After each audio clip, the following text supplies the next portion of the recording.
गिबियावनो सनितपुरबासिनि बे बाथासिफोरनि गासै रायजो राजा आरो बेजोंनो आङो बिश्वनाथ जिल्लानि गासै रायजो राजाफोरनिसिम दुलाराय बर' फरायसा आफाद आंनि फारसेनिफ्राय आरो आयगनि बा कमिसननि सासे सोद्रोमा महरै आङो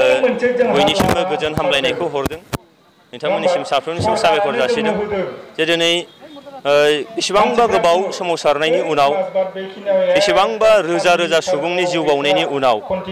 जेरै थांनाय 20 जानुवारि 2020आव बिटिआर सुक्ति जाबाय आरो बे बिटिआर सुक्तियाव दिनैहाय गोबां माखासे दफाफोर दाजाबनाय जादों जाय दफाफ्राव बुंनाय जादों जे सनितपुर आरो बिश्वनाथ जिल्ला बे जिल्लानि बर'फ्रा बिटिआरजों दाजाब जानांगौ आरो बेबायदिनो बिटिआर सुक्तिनिनो 3.1 थामहिनबा 3.1 दफायाव लिरनाय दङ जे कमिसन बा आयोग दानायनि बाथ्रा आरो बे आयगा जिहेतु साबा सोद्रोमाजों दाजानाय जाबाय आसामनि बारग' चिफ सेक्रेटारि पिपि बार्मा बिनिफ्राय आथिखालाव बिटिएडि बा बिटिआर जाबाय दा बिटिआरनि एडमिनिस्ट्रेटर बिथांखौ सोद्रोमा लानाय जादों आरो दालिम बायन होननाय मानगोनां बिथां दालिम बायनखौबो सोद्रोमा लानाय जादों। लोगोसेनो दुलाराय बर' फरायसा आफादनिफ्राय सुक्तियाव दंखायो जे सोमावसारग्रा हान्जाफोरनिफ्राय दुलाराय बर' फरायसा आफादनिफ्राय सासे लानाय जागोन आरो बेबायदिनो दिनै आंखौ लानाय जाबाय आरो आसाम सरकारनिफ्राय सासे सेक्रेटारि अफिसारखौ बेयाव सेक्रेटारि होनाय जागोन। बे साबा सोद्रोमानि मोनसे कमिटि जागोन आरो बे दिनै बे जोङो बेखौनो रोखा जानो हायो जे दिनै भारत सरकारनि नखर मन्त्रि भारत सरकारनि दिनै गाहाय मन्त्रिया दिनै बिटिआर सुक्तिखौ लानानै बिथांमोनहा जोबोद पजिटिभ। दाखालि नोंथांमोना बयबो मिथिबाय जे आसामनि चिफ मिनिस्टार आरो फाइनान्स मिनिस्टार मानगोनां बिथां डक्टर हिमन्त बिश्व शर्माखौ लेंहरनानै मास मोनसेनि गेजेराव सुक्तिखौ दफाफोरखौ मावफुंनांगौ होननानै बिथोन हरदों आरो बेबायदियैनो दिनैहाय आयगखौबो दानाय जाबाय अलरेडि सेपारेट डाइरेक्टरेट दानाय जाबाय बर' मिडियाम आरो ट्राइबेल लेंगुवेजनि थाखाय आरोबाव बर' रावा दिनै सरकारि राव जानो थांगासिनो दं बेखौ मास मोनसेनि गेजेराव होनाय जागोन। बिनिफ्राय आरोबाव BKWSCखौ थारमाने बर' कसारि वेलफेयार अट'नमास काउन्सिल जाय अट'नमास काउन्सिला दाख्लै सेप्तेम्बर दाननि 3 अक्ट'आवनो बारनांगौमोन नाथाय दुखु गोनाङै बे थालांबाय बिटिआरनि बायजोनि बर'फोरनि थाखाय बे काउन्सिलमोन आरो बे बिटिआर सुक्तियाव मोनसे दफा दङ आथिखालनि मोनब्रै जिल्लाजों लानानै जे 6 शेड्युल बिटिएडि होन्दोंमोन दा बिटिआर जाबाय बिनिनो सानजा सिमा माजबाटनिफ्राय लानानै हलंगिसिम जोंनिनो लेजेन्डारि मोनसे राजा मोनसे समनि बान राजा एबा बानासुरनि मुङाव बानासुर हाइवे बे सा पार्टजों बानायनाय जागोन। बे नोङो माजबाटनिफ्राय ओरैहाय हलंगिसिम बे सुक्तियाव जिथु दंखायो जेला आरो बे सुक्तिनि दफाफोरखौ मावफुंनो भारत सरकारा जिथु बिथोन हरबाय आरो बे सुक्तियाव एनेक्सा 234 बे 234आव मा दङ जे जोंनो इउनिभारसिटि जोंनो मेडिकेल कलेज जोंनो माने टेक्निकेल कलेज हरनाय बेखौ मावफुंनांगौ होननानै भारत सरकारा थांनाय फेब्रुवारि दानावनो आसाम सरकारनो लाइजाम हरदों। आसाम सरकारनिफ्राय बिटिसि सरकाराव लाइजाम हरदों। बिटिसि सरकारा जिल्लानियाव थानाय बै माने सार्कल अफिसाराव हा हुनि थाखाय बिनिफ्राय नोङो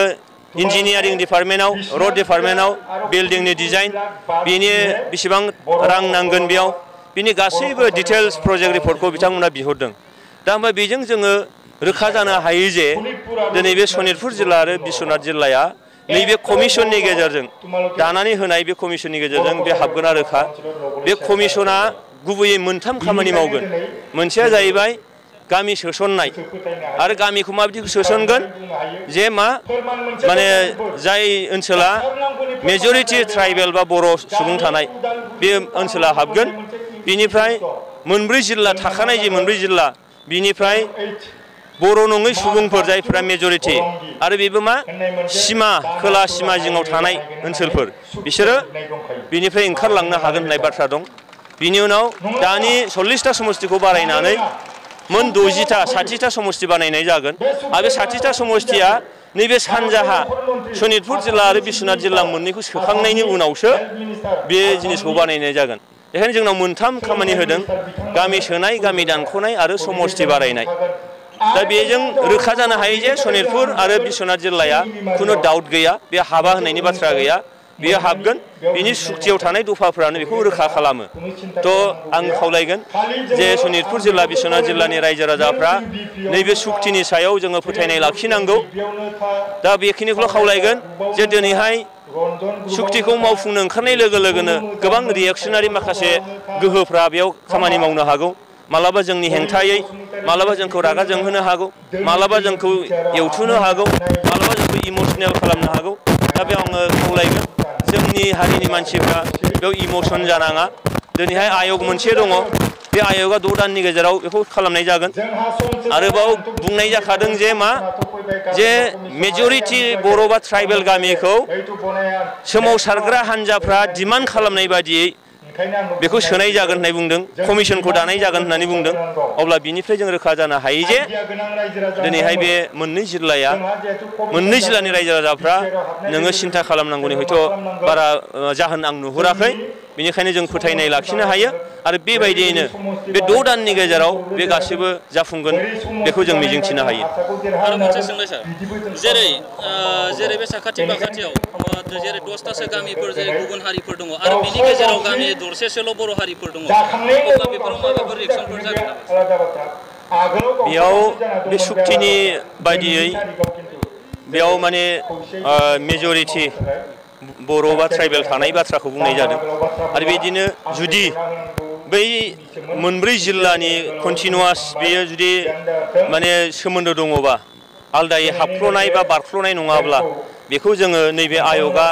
बेखौ जिथु गोहो होदों बिनि गेजेरजों बेखौ खामानि मावनो हागोन खिन्थु बारख्ल'नायब्ला गेजेराव गुबुन हारिफोर थानानै बेसेबा गोजानाव नोङो बर' हारि बा ट्राइबेल दङबा बेखौ हयथ' एकर्डनि स्पिरिट बायदि बेखौ हानाया हयथ' एसे साननो गोनां जानो हागौ